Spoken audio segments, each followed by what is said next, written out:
I'm pleased to have as our guest Mr. Galen Winsor from Richland, Washington.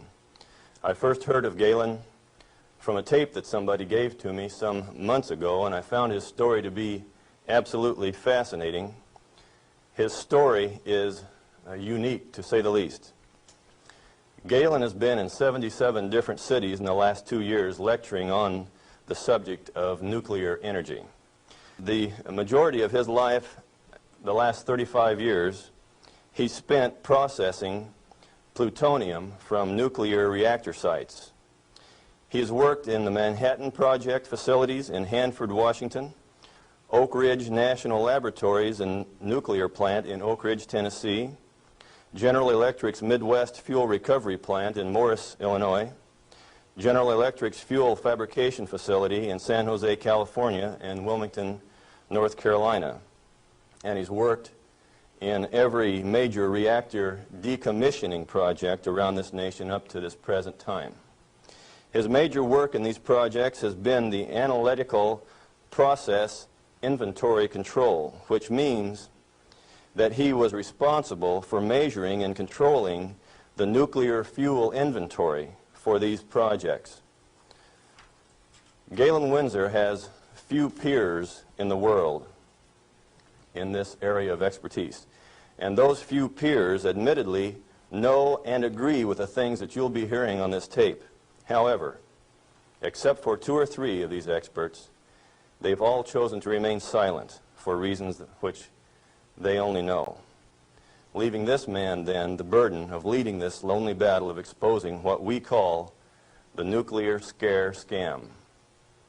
He's without question one of the world's foremost authorities in nuclear radiation measurement, and he's recognized by members of the Atomic Energy Commissions of all the major nations of the free world. Mr. Galen Winsor.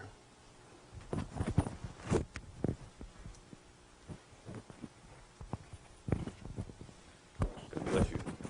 Thank you, Ben.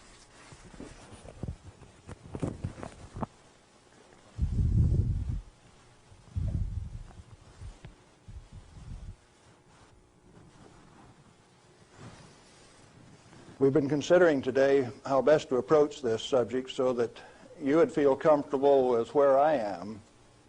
And we thought it might be appropriate to start with how I got involved in this game.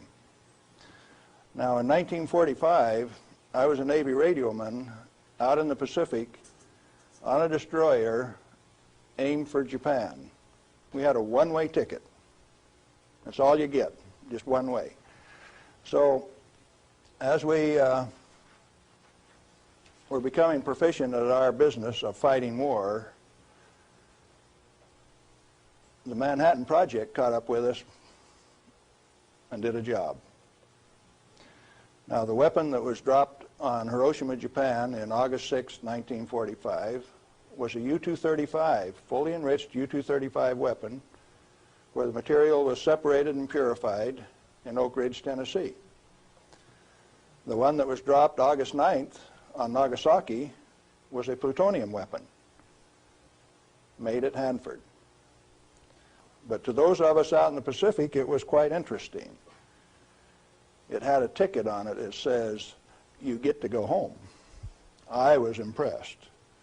Now, I was stuck out on Guam after the hostilities quit and was running a radio broadcast that communicated with 4,500 ships west of Pearl Harbor. Quite a few to listen to every dot and dash that I made. So I was used to having people listen to me. They couldn't see me, but they could sure hear me. I had all of the good messages that were to come to them. Fleet movements to Red Cross messages. They came along one day and says, "We'd like to have radiomen to go down to Eniwetok for the atomic bomb tests." Not me. No way. I want to go home. So they went through and they took every third radioman to go to Eniwetok. I didn't go. They let me come home. But I wanted to go home. I had a driving need within me that says, hey, that big firecracker, I want to know how it works.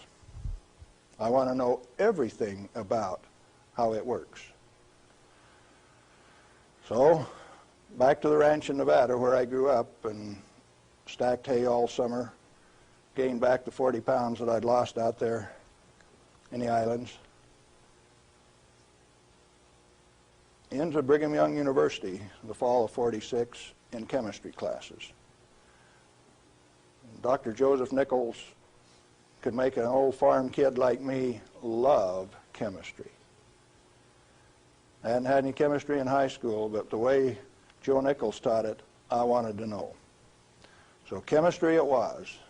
And some neat guys like Carl Eyring taught me physics. And along in '47, I ran across a cute blonde from Richland, Washington. Now, this girl had been telephone operator for General Leslie Groves and Dr. Enrico Fermi on the Manhattan Project. She got to put through the calls to Franklin Delano Roosevelt for these guys, so she talked personally to FDR. And she told me some of the stories like you've never heard. She says, oh, in those canyons, great things are done. This cowboy from Nevada couldn't even imagine what she was talking about.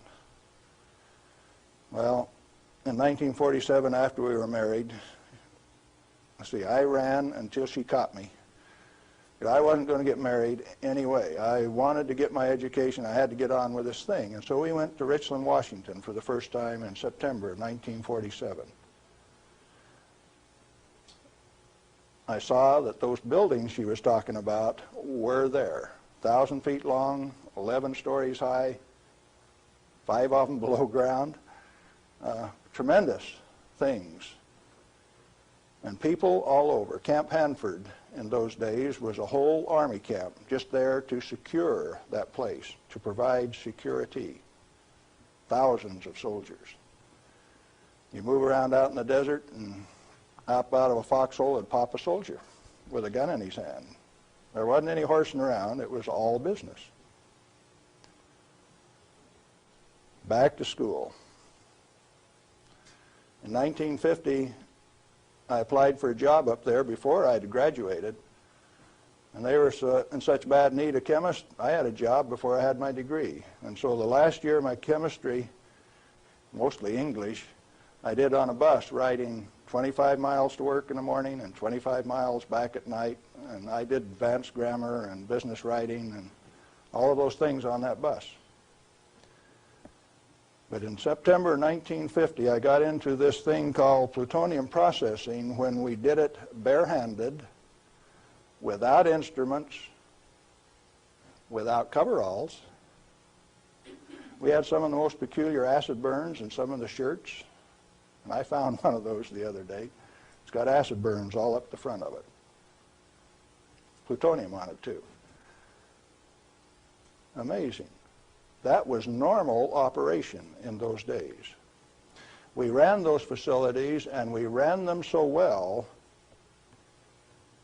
that by 1965, we had separated enough plutonium when it only existed in the parent uranium matrix to a half of a single weight percent, 0.005 weight fraction of plutonium maximum in that fuel.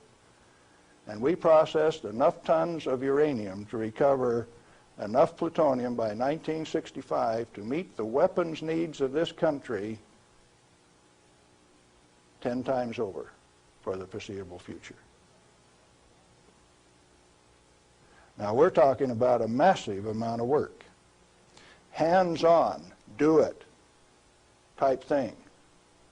And there was a couple thousand of us, and we were just happy as could be, just working like mad, making those plants run 24 hours a day, 7 days a week, in a community that ran on shift work, ABCD shift. The whole community that way. A wartime community, people dedicated to doing a job, and we were doing it, and we did it well. No pretense. Oh, yes, there were. Out in the reactor began to sneak in people who wanted a radiation monitor behind every reactor operator. Why? We know how to make these things run. When we got a metal fuel element stuck and it fell down on the trampoline back of the reactor, we'd go in with our feet and kick it off into the pool, smoking, burning. If you didn't have an instrument, you didn't know it was too hot, so you just went in and kicked it. Finally, along came a rule maker that says, thou shalt not do that. You'll get burned. Oh, I didn't get burned when I did it last week. But you exceeded the limit. Well, where did this limit come from? Turns out that in 1934, the International Commission on Radiation Protection fabricated a limit for X-rays. It was no longer permissible to be burned by them, erythema, reddening of the skin. You now had to keep a limit called 0.2 of an R per day. How much is that? Well, you've got to have one of these Beckman instruments to read it, and you have to keep time of exposure. You know, there are 4 requirements on this thing: the size of the source, therefore the strength of the source, the distance from the source, the time of exposure, and the intervening shielding to keep from getting burned. Oh, fine. We've been doing this thing for years now, and we've never been burned. Why have we got these rules? And they says, yours is not to ask questions, yours is to do and die. Don't you ask questions. If you do, you might disappear. Those who broke the rules didn't appear the next day. Military rule? Oh, yes. Absolute. What was your appeal? And people you were working with one day, when they weren't there the next day, you didn't go inquire why. You were just grateful you still had your work to do, and you kept right on doing it. Now, this is in the United States of America. Well, in 1960, we found out that the materials that we were working with, the thing that we called high-level waste, that if you waited 3 years, these million-gallon tanks that high-level waste went into boiled off 15,000 gallons of water a day. Fairly hot? Oh, yes. This material, that if it ever broke a line, would seal itself off in the ground within a foot, make its own glass. It wasn't going to go anyplace. We did that a time or two, accidentally, of course. And so we started packaging this cesium-137 in casks and railroad cars like that and shipping it to Oak Ridge, Tennessee. And they'd take it out and make it into a barium titanate and press it into a pellet, and those things were so hot that they actually glowed in the dark from the infrared heat. Now, thermal-ionic conversions came along at this time, so you hooked these little heat sources up to thermionic converters and you took electricity out this side. No moving parts. These things went into the SNAP program. And these early SNAP power generators are what powered the underwater transmitters for our nuclear navy. We've got a regular road map under the sea. All you got to do is have an instrument that knows how to find it, and then you've got eyes on a submarine. You didn't know that, did you? The power from it came from this material that they now call waste. We processed that stuff and packaged it outside at Hanford. Well, we had rules that said 3R per year is your allowable exposure, that amount of gamma energy that will expose a film pack. But that was for the people that didn't know. We weren't about to follow those rules. We just went ahead and did the job. They send around an investigation slip that says your dosimeter was overexposed 2 weeks ago. What did you do? And they had a cute little form on it that says accidentally exposed to light, and that was the one I always used to check. Because it's the same amount of light. You know, if you get gamma through the film pack, It's the same amount of light as you get when you click the lens on a camera. They wanted to limit us to that. And one day we looked up, and they had limited us to that amount of exposure. Then the fun part of the game begins. You say, who limited us to that? Are they powerful? Yeah, they control the purse strings. They live by the golden rule. Them that's got the gold makes the rules. If you like your work, you keep the rules. If you don't keep the rules, you disappear. Sure enough, some of us disappeared. Some of my friends gone. Where'd they go? I don't know.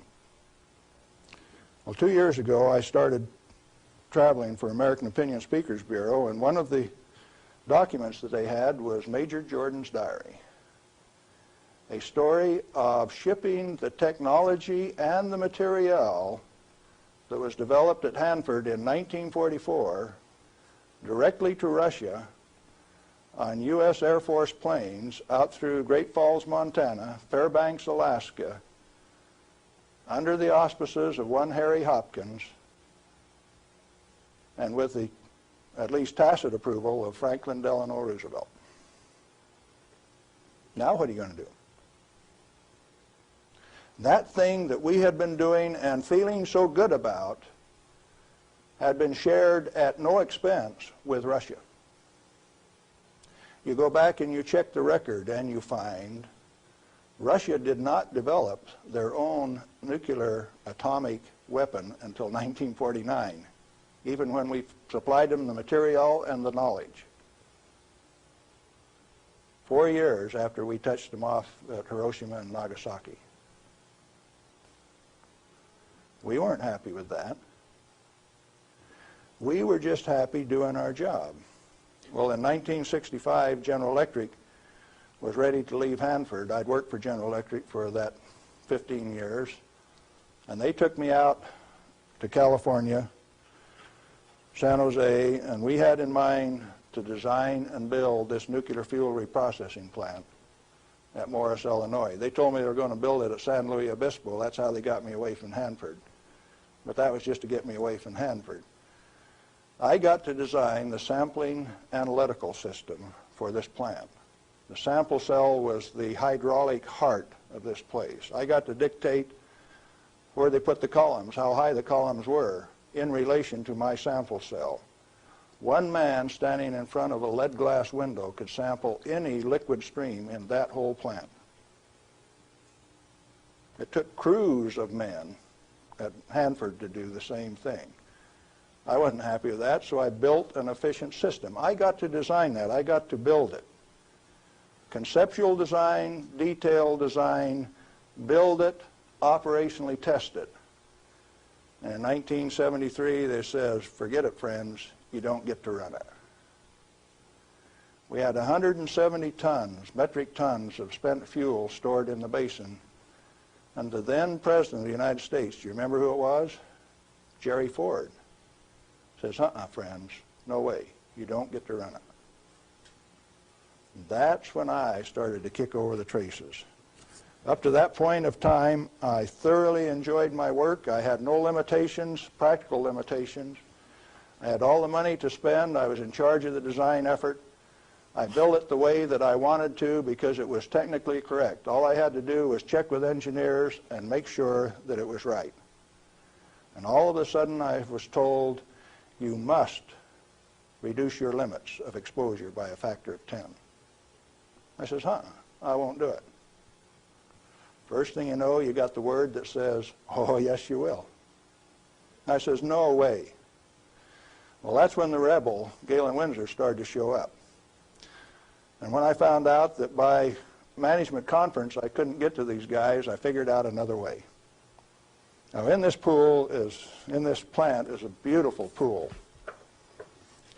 It's got a place to store spent fuel bundles till it won't stop. 660,000 gallons of water, demineralized, just as clear and pretty as it can be. heated to 100 degrees Fahrenheit when the outside temperatures are minus 20, wind chill factors down to a minus 60, and I found out that I could swim in that rascal. You turn off the lights at night and it had a light blue Cherenkov effect. And this kid from Nevada that never could pass up a warm swimming hole used to go swimming in that pool. There wasn't anybody that had the nerve to swim with me, but since I was manager of safety and analytical service at this plant, it was mine to use. Oh boy. I found out that I could do that. I showed some financial types one time that I could stir that pool with my bare hand and check out through the same radiation monitors they did without triggering it. GE didn't like it. I got a letter from them that says, "Thou shalt not tell financial types that you can swim in the pool, that you can stir it with your hand, because if they find that out, they will steal the inventory. They will know that the inventory can be stolen." Oh, is that a valuable inventory? The same material that's labeled high-level waste by our current government, our current Congress. Now, plutonium is an interesting chemical element. It is created in a nuclear reactor. The Manhattan Project built 8 of these reactors at Hanford. The first one took 12 months from sagebrush to nuclear steam to build, and it had never been done in that size before. How could they do that? Why did they do it? To create this element called plutonium.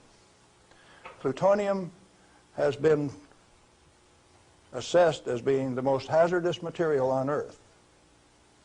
Now, from the standpoint that you can make an atomic weapon out of it, yes, it is quite hazardous, because a piece of it that big, 2.5 kilograms, that's only 5 pounds,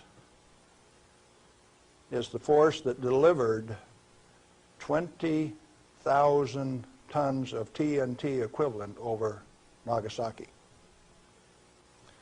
Indeed, it is hazardous.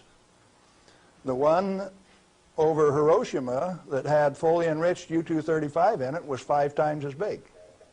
So plutonium is more dangerous than U-235, is it not? By a factor of 5. It takes 5 times as much U-235 as it does plutonium. Therefore, it is the most hazardous thing. Enter the great pretenders. They said that 5 grams of plutonium, properly distributed over the face of the Earth, would kill everybody on Earth. Now, if you can only get one 20-kiloton weapon to go on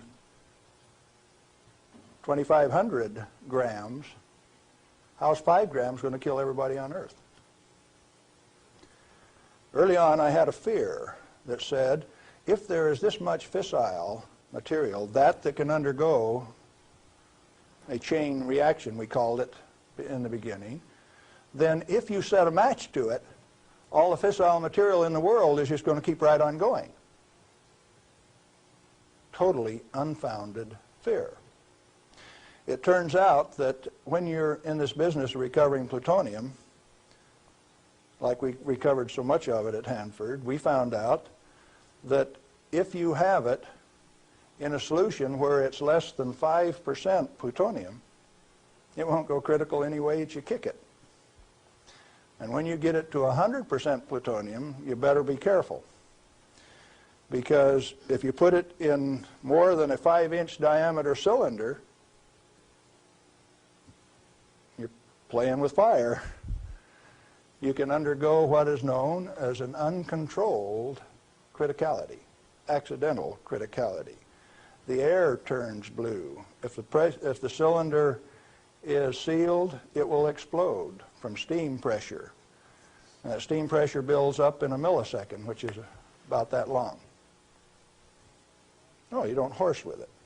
And then you find out that those 8-foot thick shielding walls on those canyons were put there because they didn't know how much was a critical mass. They says, if we make a mistake, we don't want to die, so we will provide the shielding. And so this shielding thing started for no other reason than they didn't know what was a critical mass. Well, through the years, we got pretty good at telling what a critical mass was. And I have worked in a plant where I had half a critical mass in this hand, barehanded, dressed in street clothes, half in this hand, wearing a lab coat, and I'd put this half in a pocket on this side and this half in a pocket on this side and walk down the hall. If those two ever got together, there would be a blue flash. They never got together because I was in between them. And we do that every day. And each half had to meet definite dimension characteristics. And so we'd take them down and pass them one half at a time, and they'd measure it and say, yeah, that one will pass. And then we'd pass them the other half, and that one will pass too. But they were carefully put in separate bird cages so they couldn't get together accidentally. Well, those of us who worked with it enjoyed it. We knew what we were doing. We worked at it. When the President of the United States decided not to operate that fuel reprocessing plant, I started scrambling to find out what was going on. Many things had been done in the name of health and safety. Don't get burned. You got to have a safety record. You have to be safer than anybody else. We were already safer than anybody in the whole world. Well, you can't afford to get burned with this. You've got to enforce the limits. You've got to keep it. And I says, hey, that's not what the ball game is at all. I'll bet you the ball game is something else. And in 1982, when the Congress passed the Nuclear Waste Policy Act of 1982, a guy by the name of Mo Udall, I don't know whether you people in Arizona have ever heard of him or not, authored that bill. It's called the High-Level Waste Disposal Act of 1982. The material he called waste is the reusable uranium fuel that I had been working on for 32 years. Needless to say, Mo Udall and I do not agree on whether that material is waste or not. The name of the game then is who owns the plutonium and how much is it worth? The government says bury it 3,000 feet deep in basalt, and we'll hold a contest among the states to see who gets to bury it. Oh? Why do you want to bury it? Did you ask the owners? Who is the